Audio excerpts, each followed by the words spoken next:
E agora a gente vai fazer a montagem da matriz de rigidez da estrutura através da montagem das matrizes de rigidez individuais. E é fundamental que vocês se recordem que na hora de fazer a montagem da matriz de rigidez dos elementos, vocês têm que endereçar os graus de liberdade. Só para facilitar nosso trabalho, eu vou começar da mola 1 até a mola 8, mas tanto faz. Eu recomendo que principalmente no início você faça da seguinte maneira, que você isole a mola, certo? Individualmente, coloque aí K1 e que você analise quais são os graus de liberdade que estão na esquerda dela. A gente chamou de X5, certo? Isso foi uma nomenclatura inicial que a gente adotou. Está aqui o X5 e na direita a gente tem X1. E aí a gente sabe, e esse é um ponto importante que eu falei para vocês que eu não vou ficar explicando novamente, é que se eu tenho uma mola que tem 2 nós e ele tem 2 graus de liberdade por nó, a gente tem uma matriz de rigidez que é de ordem 2×2. E aí para a gente manter a organização, a gente chamou de X5 na esquerda e X1 na direita. Então a gente mantém essa nomenclatura do endereçamento, X5 na esquerda, X1 na direita. E por definição, a matriz de rigidez de uma mola, a gente fez a dedução da matriz de rigidez da mola utilizando o princípio da equação do corpo rígido, e nós descobrimos que na diagonal principal a gente tem K1 e K1, e na diagonal secundária a gente tem menos K1 e menos K1.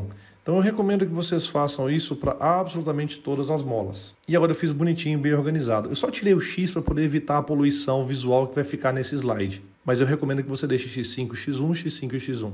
Claro que se você se recordar do início do exercício, cada mola tinha uma cor diferente. E aí, por convenção, eu coloquei todas as molas em preto e só usei vermelho para graus de liberdade alfa e azul para graus de liberdade beta. Só que agora, como eu vou fazer uma montagem cromática daqui a pouquinho, eu vou dar cor de novo para as molas, mas sem necessariamente guardar a correlação com as cores que eu usei no início do enunciado. Vou começar a fazer um pouco mais rápido agora. A gente tem a mola 2, no lado esquerdo a gente tem o grau de liberdade X1 e do lado direito a gente tem o grau de liberdade X6. Está aí em azul.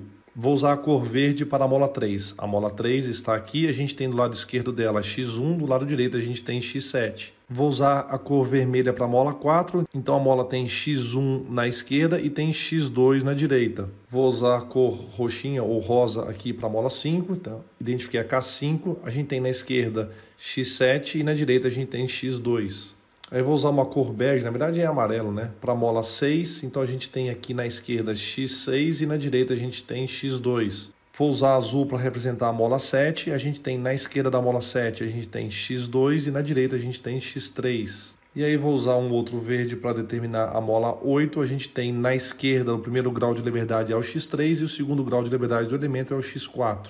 Obviamente isso não é difícil, você só tem que ter paciência para poder fazer passo a passo e também guardar a correlação com aquilo que você determinou. O que você chamou de X1, o que você chamou de X2 e assim por diante. E agora vocês conseguem entender a arte que eu quis fazer utilizando as cores. Vocês conseguem ver a sobreposição, a grau de influência, onde um elemento influencia o outro.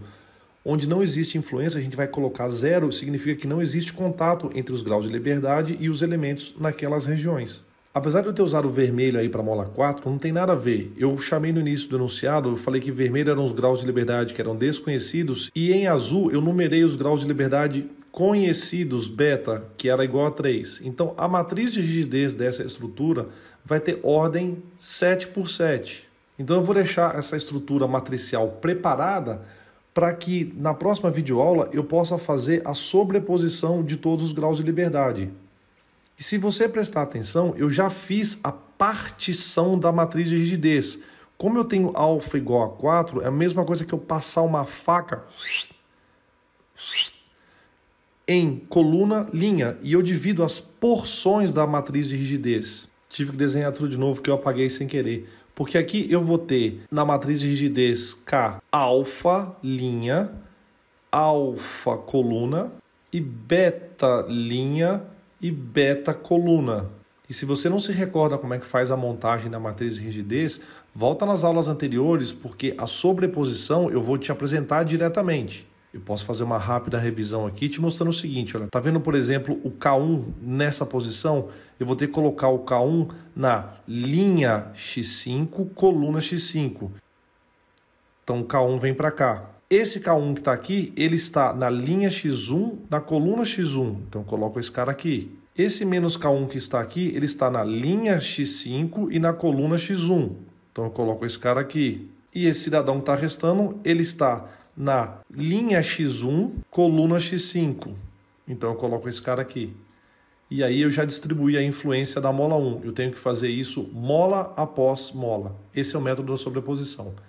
Então, na próxima videoaula, eu continuo resolvendo o exercício partindo do pressuposto que você já sabe montar a matriz de rigidez da estrutura através do método do assembly.